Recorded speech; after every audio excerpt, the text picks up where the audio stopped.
Hey, so do you like free stuff? I like free stuff. I like free stuff as well. Yeah. What if I said you could have free sexy stuff?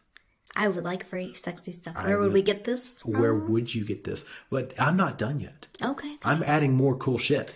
What if I said you finding a sexy stuff and then you got 50% off that sexy stuff? I like discounts on sexy stuff. I know.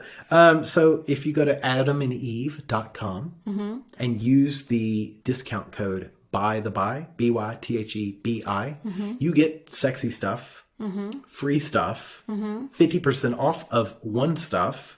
And then when you check out and buy, you get free shipping. I'm really liking this, especially the free shipping down here. I know. Look, in Australia, we don't get free shipping. It's like fucking amazing. So if you go to adamandeve.com, find you a sexy toy that you really like, use BYTHEBI, BYTHEBI, you'll get some awesome things. So you'll get 10 tantalizing free gifts.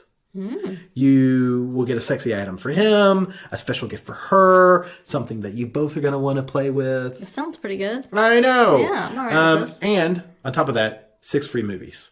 And free shipping. And free shipping. So yes. I'm really excited by the free shipping. I know. It's I feel like I need to go shopping now. All right, we need to wrap this up soon so that we can get this done with and go to adamandeve.com and use our own discount code BYTHEBI, BYTHEBI. So I was in the shower, I was cleaning my ass and making my own shirt all sparkly, spanky clean. I'm not the funny one, I'm the pretty one.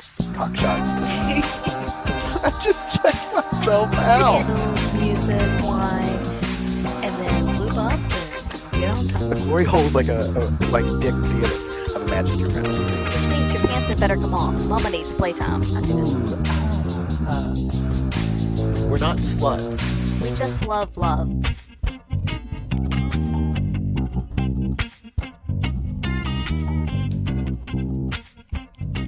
Hello, podcast listeners.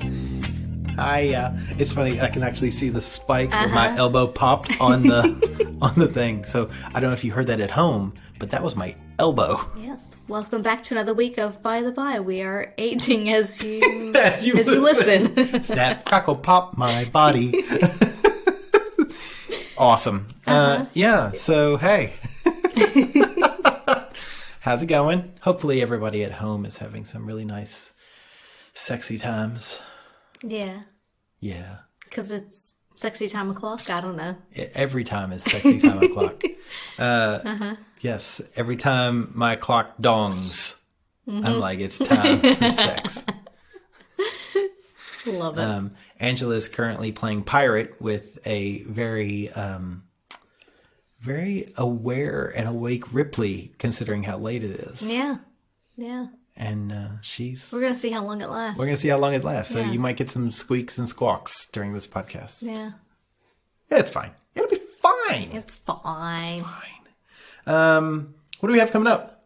So, October 19th, Saturday. Radley! I was going to say, do you know what it is? I don't, but I don't know the date, but I know we're going to Radelaide for the second Rainbow Party. Yeah. I'm very excited to go to that. We know some very sexy people who live in Adelaide who are kind enough to host us. And then the wonderful Rainbow Party at the Rabbit Hole is going to be so It's going to be fun. I'm so excited. Because if anybody remembers from the first one, there was a bit of a missed opportunity for us. Yeah. And we're really hoping to rectify that this time. Yeah. Wrecked him. Dan near killed him. Sorry. Yeah. Well, I'm very much looking forward to fixing that. And, we've had so many people message us from, through emails, through Instagram, and like half y'all nasty fuckers live in Adelaide. Which is funny. For people who don't live in Australia, Adelaide is known for 2 things. Churches and serial killers. Because they go hand in hand. Because they go hand in hand. Yeah. It is kind of funny because people are like, you're going to Adelaide. Why? And we're like, because they have an amazing swingers club. And people look at you like you're lying. And there's some nasty motherfuckers there. And there are some wonderfully nasty motherfuckers there. So, yes. Check out Adelaide for their churches, beautiful churches, and for their serial killers. How would you know they're beautiful? You've never been inside one. They're pretty from the outside. I don't go inside. I'm afraid I'm going to catch on fire. Melting. What a world. What a world. Yeah, so we're going there, and I'm very much looking forward to that. That's going to be fun. Yeah. Then shortly thereafter, Like a week and a half later. 10 days, we are off to Mexico. Mexico. We're going to- It's not the same as Radley. We're going to Cancun. Yes. To Desire Resort. Yes, the life on the swing set. Easy for you to say. Desire Resorts. Yeah. Very much looking forward to that. That's going to be so much fun, so relaxing. And I really just need to turn my brain off for a couple months. But a week is enough. It's a start. It'll be fun. It'll be fun. Yeah. Yeah, it'd be great. I'm very much looking forward to that. Oh. Yeah, that's then our next pendulum party is after we get back. Friday, November 22nd. Yeah, so that's Pendulum 13, Lucky 13. And don't worry, we'll be all rested up and recovered from Desire at that point. Yeah. So, yeah. You betcha. No more jet lag. No promises. It's going to be great. So very much looking forward to that. Yeah. So, what are we talking about tonight? So, a couple of weeks ago, the Bedhoppers of the Bedhoppers UK podcast, they released a special midweek podcast. It was episode 56, I believe. This was during Bisexual Awareness Week. So this was the week of September, somewhere around the 23rd. Yep. Yeah. And so they released it on the Wednesday. And, it was definitely in line with bi-visibility and bisexual awareness, etc. And it was actually really good. So if you haven't listened to it... I like how you say it was actually really good, because you're like, I'm surprised. Like, look, they're our friends, and they create a very good product. They do, Angela, geez. I didn't mean it like I don't derogatorily. I don't listen to it, but I've heard very positive things about it. I didn't mean it derogatorily, but no, it's a really good episode. And definitely, if you haven't listened to it, stop now, go listen to it, then come back to us. Yes. Because what we're going to talk about is a bit of follow-up from that. Which is interesting because you haven't listened. I was just like, should we stop now and should I listen to it? Because, look, we've talked about this before on the podcast. I don't listen to lifestyle podcasts. Real quick, just as a reminder for those at home who are playing, most of them make me angry because the way they either talk about communication or the way they talk about bisexuality or the way they talk about stuff that I'm like, you people are really...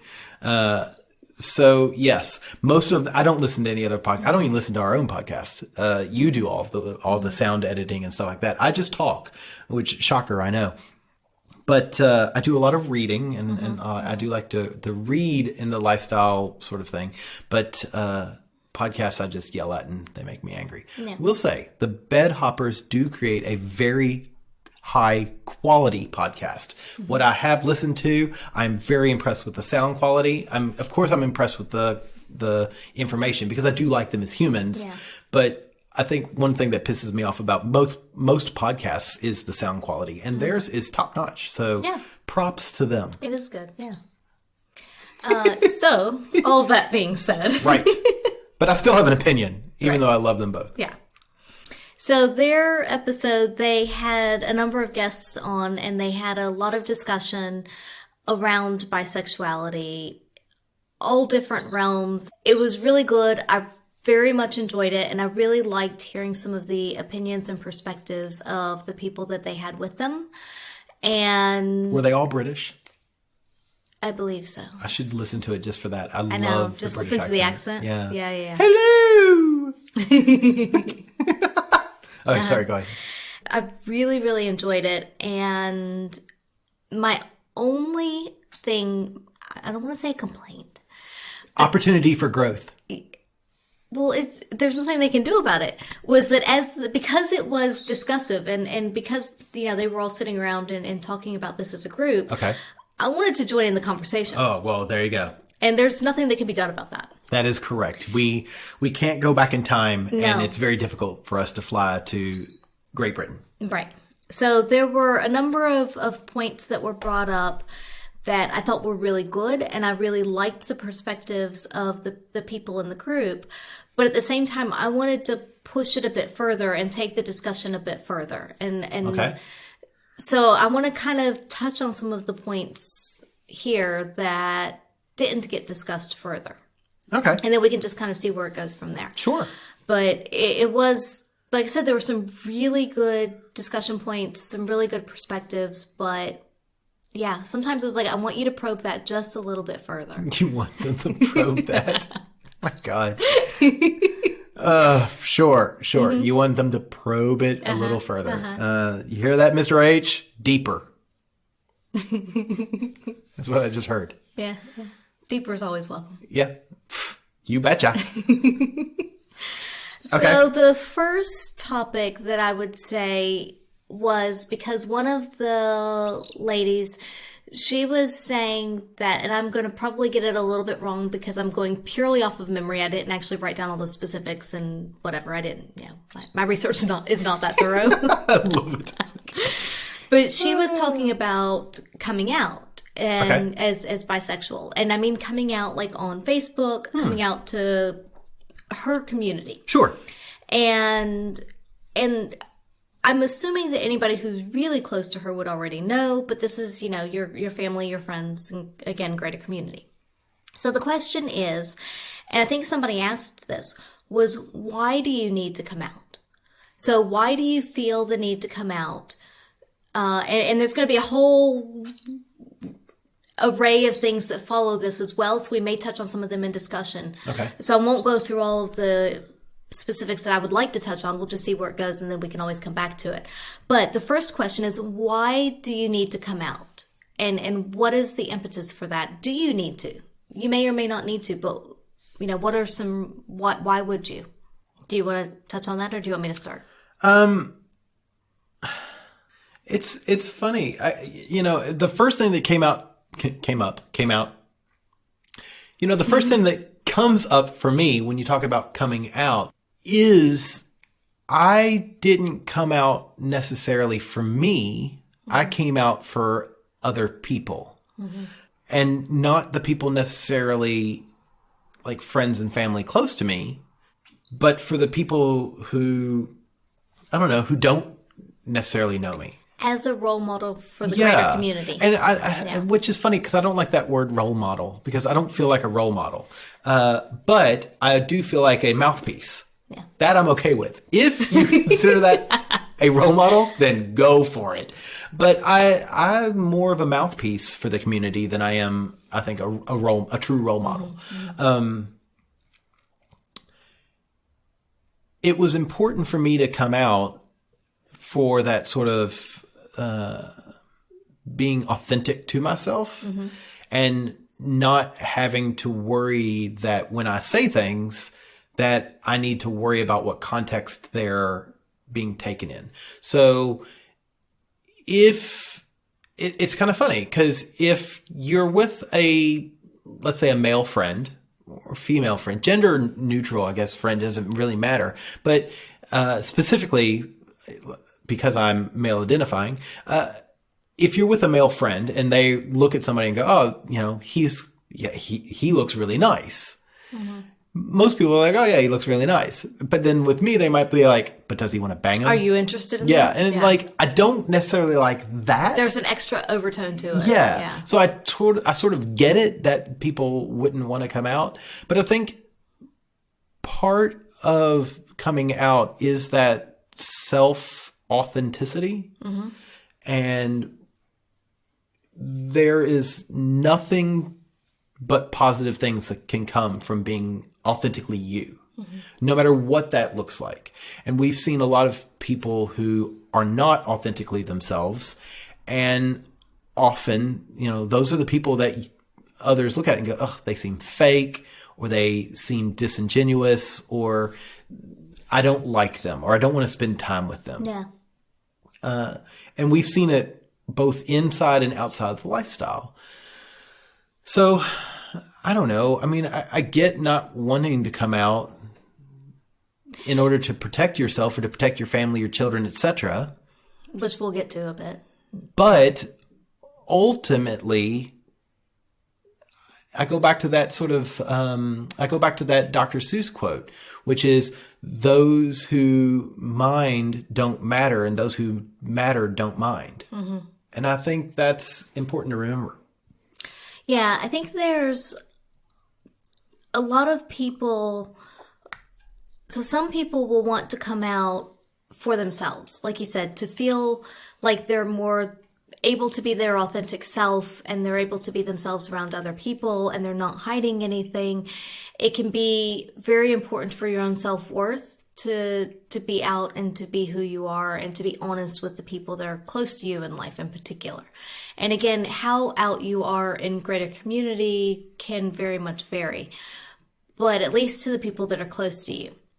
And some people come out because they want to, and again, role model may not be the best word or the best term, but I'm going to use it for lack of anything else, is be a role model for others and say that's really hard for me to say. Role model. Wow. I don't know why that's You haven't had that much alcohol either. No, it's just, it doesn't roll off the tongue easy. But to be maybe a beacon for others. Beacon's a good word. So to be a beacon for others and to show that, there are bisexual people in all different walks of life, in all different facets, and in all different communities. And so whether it be your work community, your home community, your church community, whatever it is, it's important for some people to see that there are bisexual people in all of these arenas. And if there's someone who's struggling with their own identity, maybe it will give them someone to look up to, someone to talk to, just at least know that they're not the only ones out there, and maybe begin searching and look for assistance and help and other people to talk to. Or community groups. And, it's interesting because I understand people not wanting to come out or saying they can't come out. Mm-hmm. And I want to make it very clear that I support those folks who feel like they can't come out. Yes. They don't want the stigma of being bisexual, especially let's look at bisexuality specifically. There is definitely a negative stigma to bisexuals. There's that sexual taboo, either being, if you're a man, you're just closeted, or and you're actually gay, or if you're a woman, you're then sexualized. I get it. But I still think that for the vast majority of people, a lot of the negative things that they're imagining aren't actually real. I think our imagined negativity is worse than the actual negativity that could happen. That is excepting a few places in the U.S. where, you're not protected under the law for your housing, your job, or your education. I also think that it can, and this goes back to who do you come out to? If you feel like you need to come out to people, who do you come out to? Who are you then honest with about your sexuality? Because that can be your close family, your close friends. Do you need to broaden that to your greater family, your greater community, your workmates? How close of workmates, like people that you kind of deal with on a day-to-day basis, right, and have that kind of camaraderie with, or you're like true greater work people? And for most of us, it's not really that far, because that's kind of like why it doesn't impact anything. But the question is, how far do you widen that circle when you do start to come out? And that can also vary greatly depending on life circumstances. Yes. And like you said, depending on where you live, your environment, the community around you, whether you have children, whether you are divorced with children, that can make a huge difference. Your religious community can make a difference. Like, there's a lot of things that, but that's not necessarily saying that you can't. It's just, how do you handle it? And I'm going to play devil's advocate here, saying that, and accepting that the divorce, like, let's look at divorced people who have children, who are afraid that their sexuality will affect how they how often they see their children, or their religion, or their work. Like, the longer that people stay closeted, the more that's going to be accepted. yeah. The more it's okay that your religion will put you down for your for your gender identity or your sexual identity, the more that your workplace is going to repress you for your gender identity or your workplace identity. And like, I get it. It's very difficult. Yeah. But I'm still a firm believer that it's a thing because we as a society make it a thing. Absolutely. As soon as it's not important, you will always have people who will pick on, I guess there's a better word, but they'll pick on people who are different. That's always been the case and will always be the case. But so it can also be that if you feel like you really need to come out, which some people feel like they need to, some people don't. Yes. And if you don't, that's completely fine.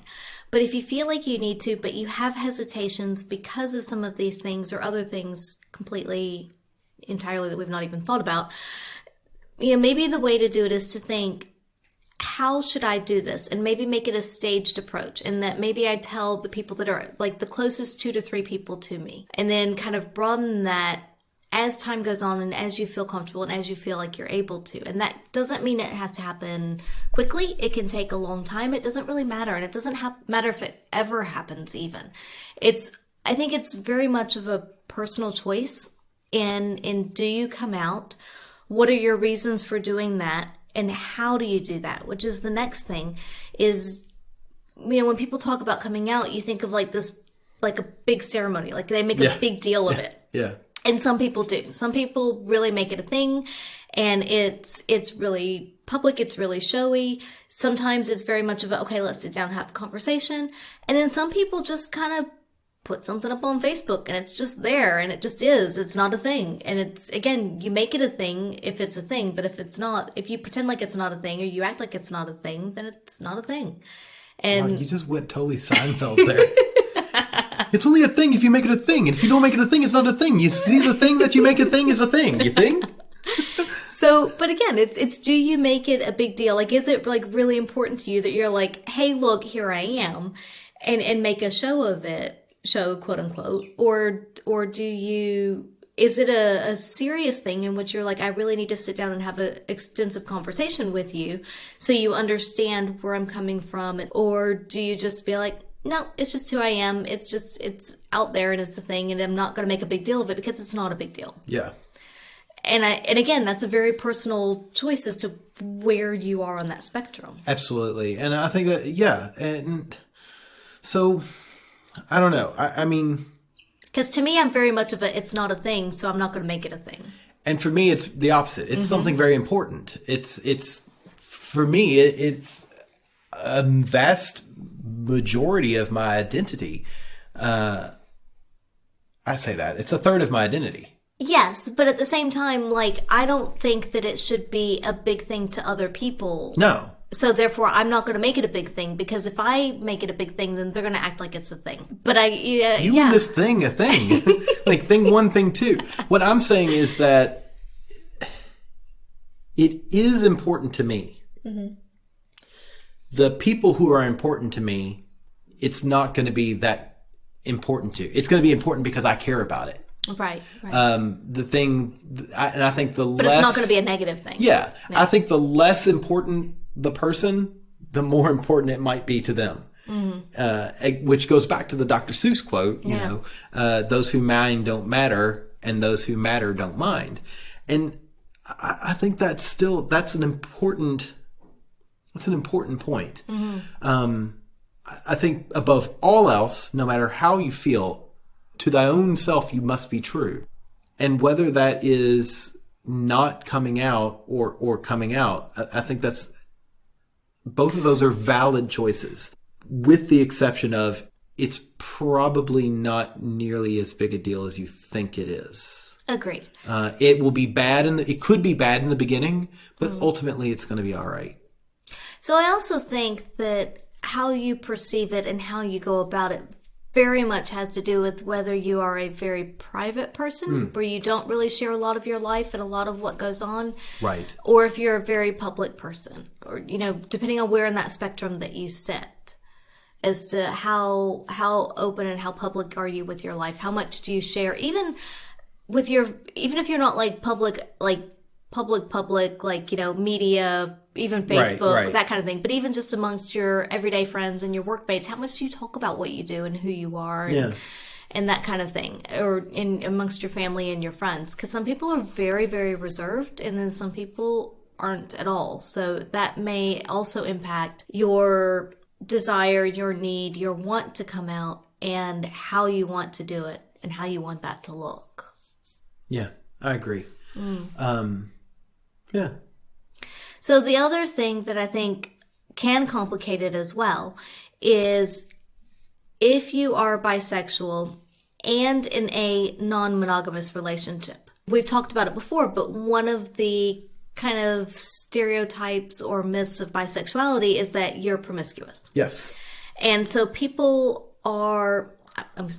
many people will automatically assume just because you're bisexual, you are therefore promiscuous. Yes. Or you have promiscuous tendencies, whether you act on them or not, you have those desires, etc. Right. So if you are also non-monogamous, you're a self-fulfilling prophecy. Yeah, you're sort of feeding right into that. Yeah.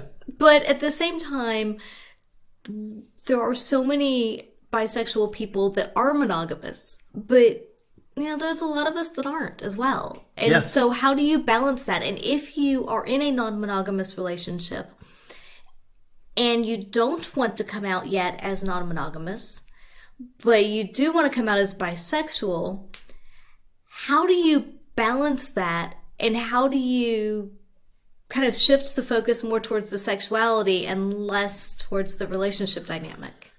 Look, you know, unfortunately, most of the people, because I can hear my mom now, like why do I care what your sexuality is? And I don't say that in a very supportive way. I say that in a no, really, like why do I care? Mm-hmm. Because, you know, let's imagine a situation where you and I are monogamous. Okay. Well, we're in a heterosexual relationship. Therefore, I'm heterosexual. And that logic is so broken. It's very frustrating. I don't know.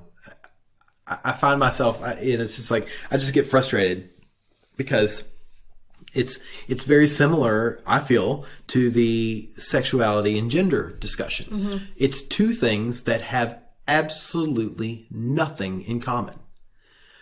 They look on the surface as if they have something in common, but once you start peeling back the layers, they have nothing in common.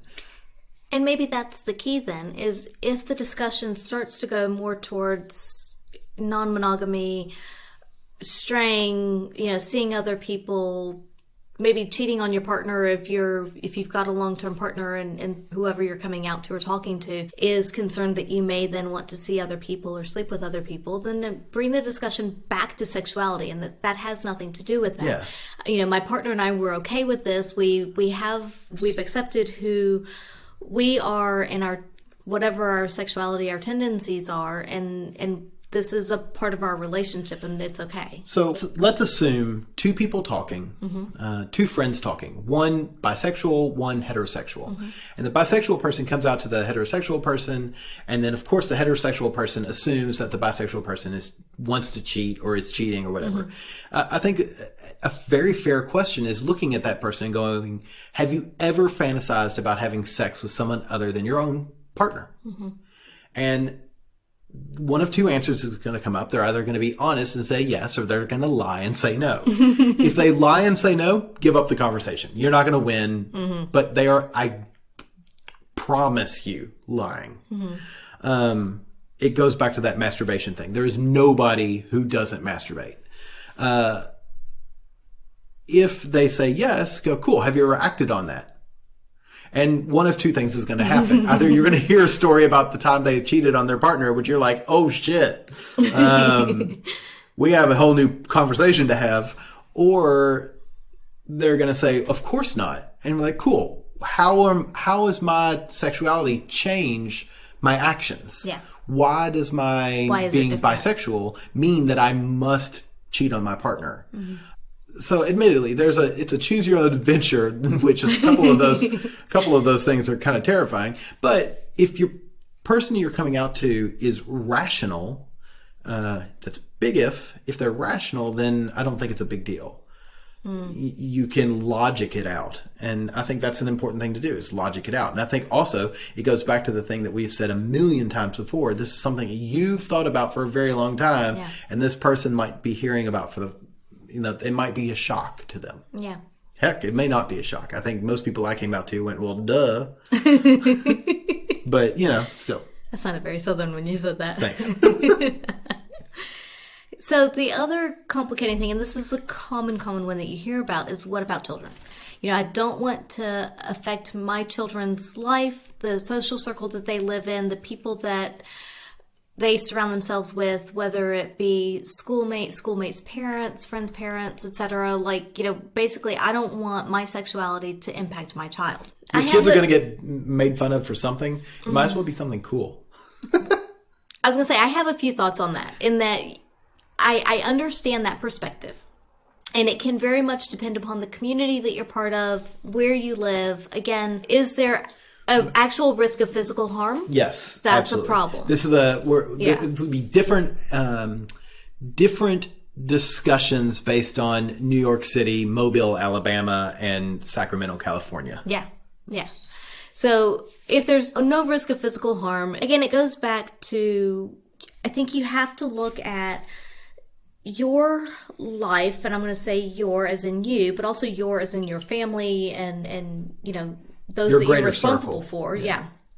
And what do you want that to look like in an ideal world? And try to work towards that. And it may be a very slow process. It may be, it may take a long time, possibly years, maybe a decade, maybe more, who knows? But try to slowly kind of work towards what you want that to look like. And part of the thing with children, with children themselves, again, this goes back to not really being super concerned with what the greater community around them looks like and what they say. But most children themselves don't really care. They're very resilient. They do not care, because if you don't make it a thing, it's not a thing for them. Yeah. And we have friends who are bisexual, somewhere along the spectrum, and they're very open and honest with their children. And it just means that their children are very aware as to what is out there, what's available, very much aware of how other people can be, and they're very accepting. Yeah. And that's a good thing. Yeah. That's a very good thing. And so I think depending on how you do it, and of course ages of your children, and again, communities, etc., is that you can end up having very aware and very accepting children. Yes, I know, Bradford. Come on. Sorry. As a side note, that was hilarious. I don't know what happened there, but she got her head caught in your hair and was going after your ear. Yeah. Ripley's providing us some entertainment here. Yeah. But going back to the children thing. Yes. So yeah, it can be, if you're open with your children and honest with your children, again, age appropriate. So yes. Providing as much information as is needed based upon the age and to whatever degree is needed.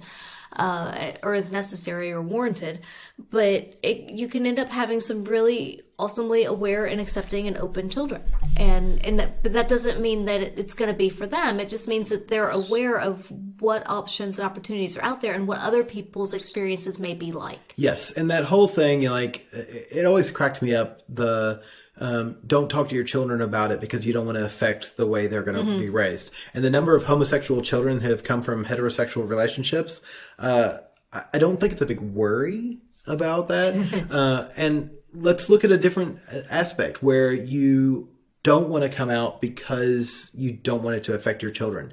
You can still be a super ally. Yeah. And you're going to affect your children in that way and show them that there's a way that you can be an ally to communities without necessarily being 100% involved in them. And I don't think that's necessarily a lie. I don't think that's not being genuine to yourself. It's, you're putting up a bit of a wall or circle of protection around yourself, sure.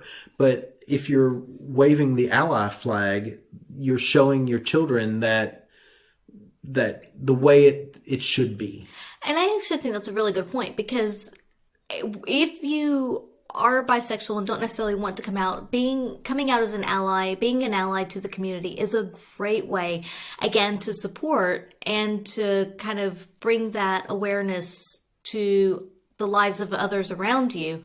But at the same time, every community needs allies. And if you aren't bisexual, but you support bisexual people, then absolutely be an ally, wave the flag. We all need help. Every marginalized group needs help. Yeah. And we all need voices. We all need support. And if that helps you on your journey, then absolutely, that's a great way to do it. And whether you're bisexual and just don't feel comfortable coming out, and being an ally is a great way to do it. If you're not bisexual, but you have bisexual people in your family, or if you don't, but you want to support the community, again, another great way to do it. Yeah. Yep. So that was my rabbit hole. That was kind of a lot of what I wanted to kind of dive into, because I feel like the group that the Bud Hoppers were with, they kind of touched on a lot of this, but I don't feel like it was dived into as much as I wanted it to. You wanted to crack that nut open and dive in there. I like to crack those nuts. Yes, you do. Yeah. No, it's tough because... And there's a lot of gray zones, and there's a lot of circumstantial, and there's, it's complicated. And I'm very much I don't know, I want a world in which everybody feels comfortable and safe coming out. While even coming from a rural Southeast U.S., I still, I know that there's huge risks in coming out for many people. Yeah. But until we start, it's a catch-22. Until people start coming out, people aren't going to feel safe coming out. Until it's normal, it's not going to be normal. And I think that's, But that's also where allies very much come into play and come into help, is because if there are people who support the community, even if they're not necessarily bisexual, or if they're family members, if they're friends, and they're saying it's okay, you can do this, and we'll create a safe space for you to do this, and we'll support you. Sometimes that's all somebody needs, is to know that, hey, the support is there, and I'm not going to be isolated. I'm not going to be on my own.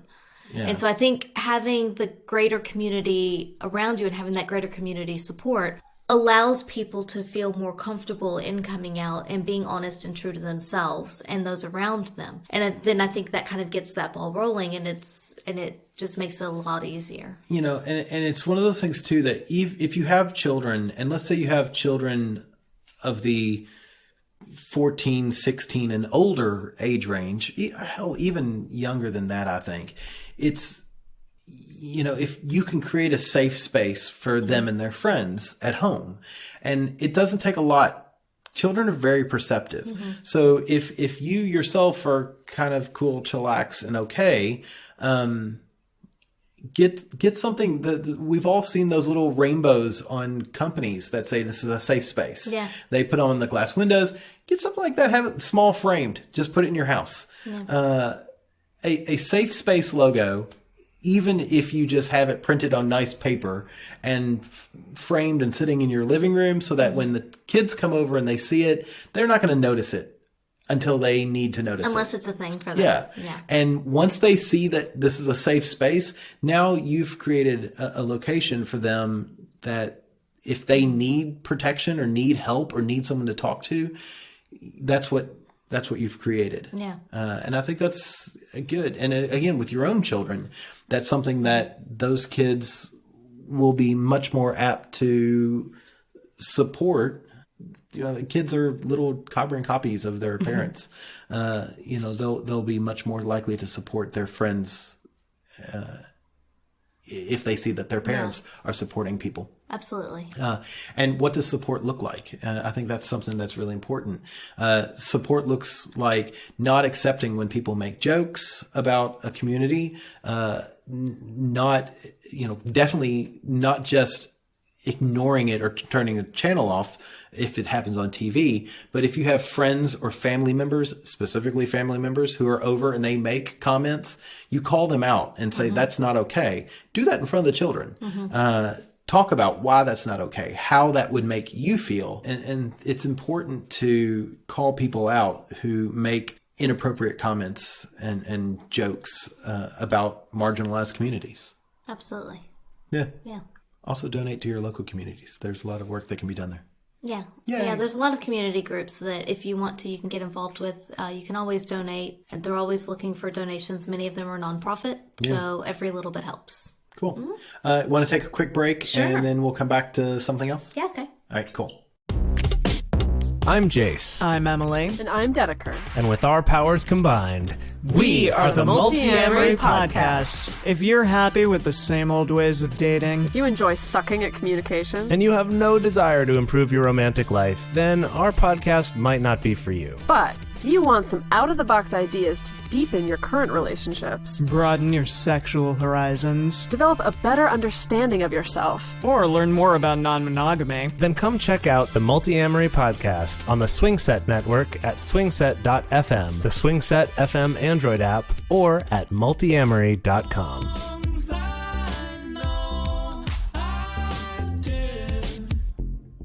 Okay, and we're back. We have had, I don't want to say a load. Some. I like a load, though, because it's kind of a sexual. We've had a load of listener questions smack us in the face. A handful. Sure. A country load. A country handful. We've had some listeners send us a few questions. Yeah. And we've been compiling them and sitting on them for a while. So we wanted to maybe try to knock those out in the next little bit. Okay. Do you want to start or you want me to start? Yeah, I've got one here. Okay, go. So somebody wrote to us and said that they would love to hear our take on deal breakers for first conversations with someone. So whether it be in app, in text, in person, or whatever. Okay. But like, what as a first conversation is an absolute deal breaker for you? I'm a Trump supporter.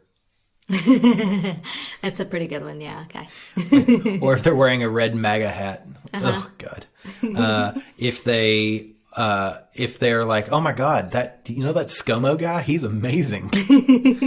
For non-Australians, that's Scott Morrison. He's the Australian Trump. If you're in Great Britain and they're like, you know what? Boris Johnson is actually a really nice looking man. Right. So Okay. there's you know who I want my son to grow up to be like? Kavanaugh. Like, there's a lot of things that people could say that are mostly political, mostly conservative, and mostly turns me off. Yes. If you start honestly though, if you start a conversation with any sort of political thing, I'm going to be like, I am not interested in you at all. Yeah. Especially if it's a conservative supporting thing. Most political things will turn me off. Conservative supporting things will definitely turn me off. I would say for me, anything that is too risque, too provocative, I don't know what the right word is there, but like right off the bat. Yeah, like a dick pic. Okay, yeah, dick pic for sure. Like if that's your number one opener, no, done. I mean, Ripley agrees with me here. It's like, if the best you have is a penis, then you're not much. Yeah. So the conversational version of a dick pic, Yeah. or an actual dick pic. Yeah, or like, this is what I want to do to you, and they're like super graphic and Yeah. whatever, and like that's like right off the bat, no. I want to split you like a rail. Wow. Yeah. Okay. Yeah.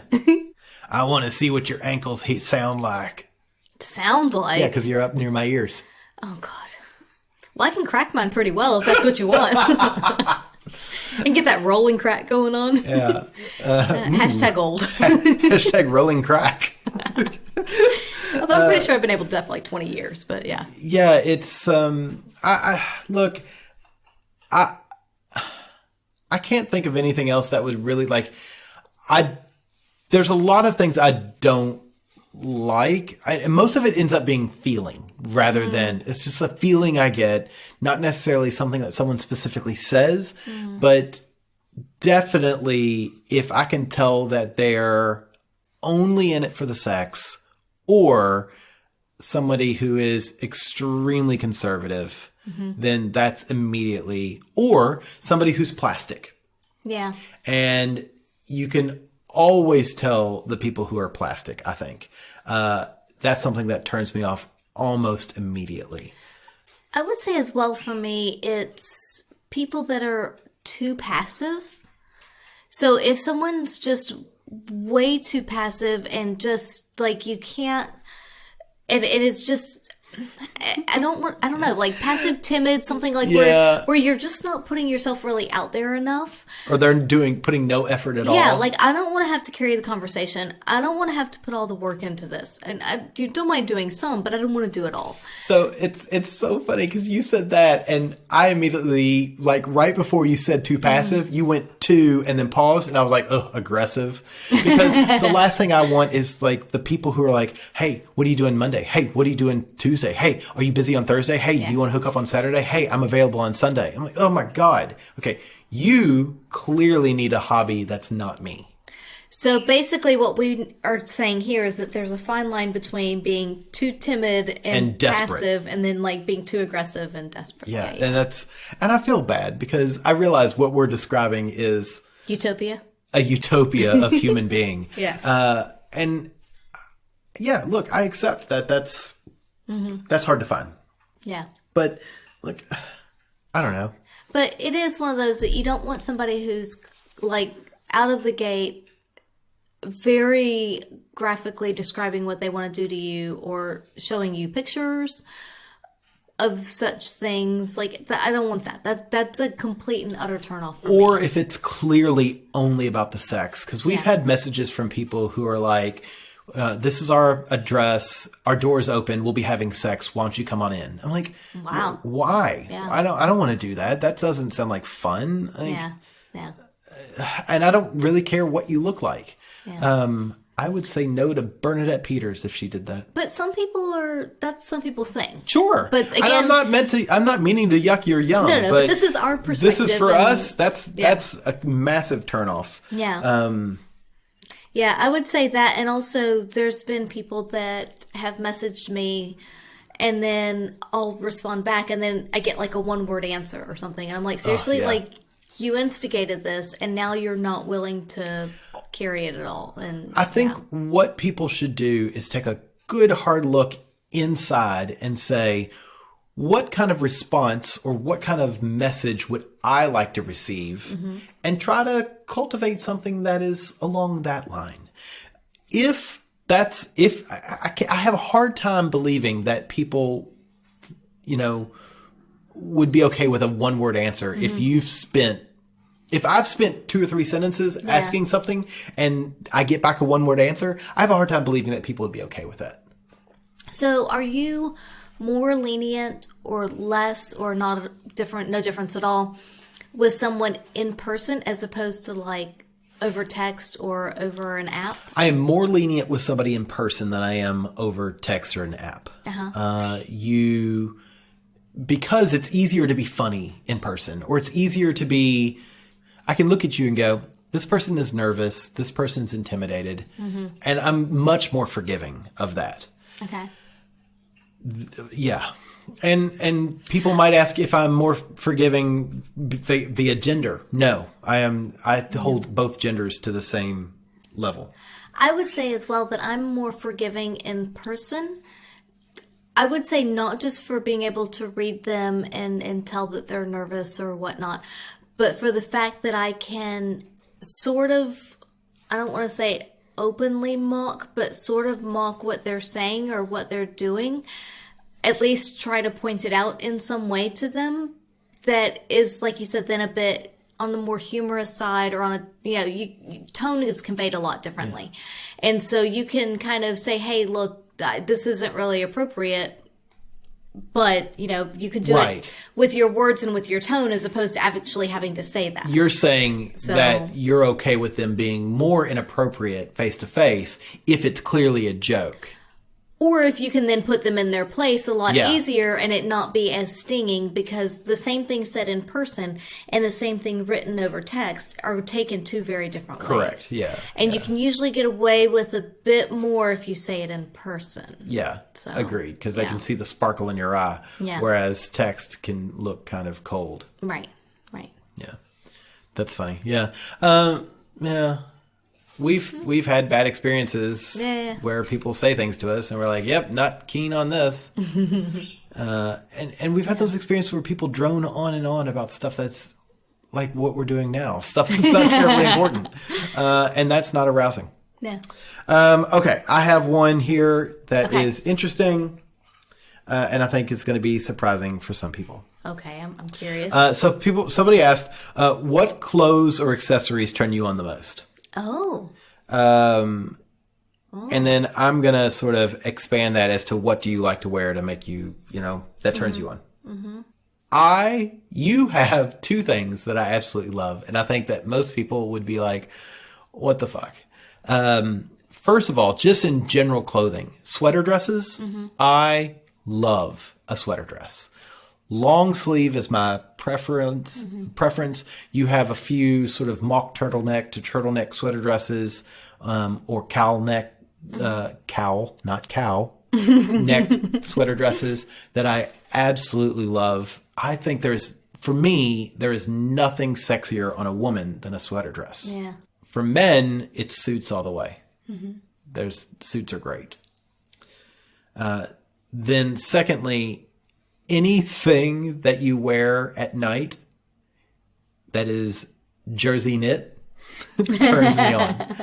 And I don't know what it is. I don't know why. You have a sweatpants and sweatshirt top from Hustler Yep. that is one of my favorite things because it fits you so tightly. It shows off a little bit of midriff. I think it is one of the most flattering things that you own, and I love it. And then you also have a long sleeve striped Victoria's Secret's pajamas. So it's like a sweater. It's like a long sleeve It's like a t-shirt dress. Yeah. It comes down mid thigh. It's long sleeve. Yeah. I think most people, I would assume that most people are shocked by that. With all the leather, latex, strappy, lacy, traditionally sexy stuff that you have, my favorite things tend to be the things that are least revealing and most covering. But more comfort related. Yeah. It's soft. It's comforting. It's cuddly. Snuggleable. It's snuggleable. Yeah. So that's my absolute favorite thing that you own is the Hustler bottoms and top. It's like every time you come out, I'm like, hello. Yeah. So for me, I would say that, so traditionally for men, what I really like to see, I would tend to agree with the suit, though it's not going to be a shocker to most people, but I tend to prefer the bow tie because, I mean, come on, it's sexy, it's to me, it's flirty, it's fun, it's different, and it shows a bit of personality. Agreed. But like I think the same way with bracers or suspenders. Yeah. With guys. Yeah. But at the same time, I love a good ass in jeans. Male, female, I don't care. Yeah. Something about denim over a nice ass just absolutely does it for me. And I would say for women, I like sweater dresses again like you do, but at the same time, honestly, I don't know how to describe them, but I would say like your traditional kind of cocktail evening dresses with like the plunging neckline and, short hemlines, things like that. Don't do it for me. No. Yeah. I realize that they're very revealing and they're supposed to, but they just don't do it as much for me. I like more grr. I like a bit of an edge to something. And whether that's actually leather, it can be, it doesn't have to be. It can be an accessory. It doesn't have to be a main part of the outfit. it doesn't really matter what it is, but I like to see a bit of an edge to someone. I agree. I like edge. Yeah. And it's funny because you talk about And that can be styling, it could be a hair, it could be accessory, it can be earrings, bracelet, it doesn't matter, but just something that's a little grr. Well, I've I like always that. said, like with women, I'm attracted to women who I think can hurt me. Yeah. And I think that's that edge. It's if it's hair color, if it's hairstyle, if it's even something as innocuous as the earrings and jewelry that they wear. You can always tell, like, the women with a little bit of fire in them, and that's what I'm always attracted to. Looking back at like the bow ties and the bracers and things, I always think that fellas who can get away with the bow tie, the bracers, the funny belts, goofy socks, things like that, are going to be the ones that are going to be more fun to play with because they tend to be more adventurous outside of the bedroom. And the more adventurous you are outside of the bedroom, I think the more adventurous you are. And that's a complete stereotype, but I think the more adventurous you are inside the bedroom. I am going to make an exception to sports guys. People who are more adventurous in like their activities. I'm saying adventurous in looks, in the way they treat fashion, because I've hooked up with those guys who are the mountain bikers and the skiers and the whatever. And they tend to be, in my experience, have tended to be pretty boring in bed. So I would basically sum it up for me in that whatever it is, I want to see personality come through in your dress. Yeah. I want, or into some part of your outfit and some part of your presentation of yourself. I want to see personality. I want to see that you're fun. I want to see if you have a bit of a grr, a bit of an edge, that's great. I want to see that. Like, I want to see some bit of yourself in it, as opposed to just, I don't know, like cookie cutter, basic, like what am I supposed to look like as opposed to what do I want to look like, I guess is maybe a better way to say it. But it's funny because even like you were saying about comfort clothes and things, is that there are many times where, especially on the weekends, I'll walk into the kitchen and you're fixing a coffee, fixing breakfast, whatever, and you're wearing your comfy lounging clothes, your comfy pants and your t-shirts and whatnot. But the way that the lounging pants like hang off your ass and just, I can tell you don't have underwear on. I know you don't have underwear on, but the way it just kind of hugs you and just lays there and there's just this thin layer of fabric between us. Like I love to come up and like hug you and cuddle you and feel you with that. And maybe it is just knowing that there's only this tiny little something between us. And So we I don't sleep know. naked. It's interesting. I'm wondering if it goes back to that, the cuddly safety security. Are we attracted to that security because Maybe. it is comfortable and safe and non-threatening and like you said, it's snuggly, and there's something really attractive about snuggly. And I often wonder, is it our age? Were we always like this? Is it that we're at an age where comfortable is better than, Yeah. I don't know. are we becoming more risk averse? Because then when you talk about strangers, I do like to see a bit of an edge or a quirkiness. But with you, I like something a little more soft. But I would say with more permanent partners, I think it's like that as well. Yeah. But at first impressions, I want to see personality. But once I get to know you, then I'm okay with a bit more comfort. But I guess at that point, you can see people's personality and what they choose for comfort as well. So, True. Yeah. Yeah. Interesting. Yeah. Cool. Any other final thoughts on that? What do you like to wear? What do I like to wear? So what I feel sexiest in, honestly, I've got a few pairs of jeans that I really like. And I because I feel like they fit me really well. And I would say those with some kind of a top that's also flattering. We all know that I love latex. There's days that I feel a little chunkier and I don't want to wear my latex, but a lot of times once I get it on and I'm like, okay, yeah, I'm going to do this, I feel really good in it. Harnesses I feel great in. I would say anything, like a lot of our more kind of fetish wear makes me feel good. It makes me feel sexy. And I don't know if that is the outfits or the pieces themselves, or if it's the process of getting there and getting dressed and like Yeah. the mindset of I'm going out, I'm going to do this and I'm going to feel sexy. I'm going to be sexy. I'm going to, so it's a bit of that build up to get there as well.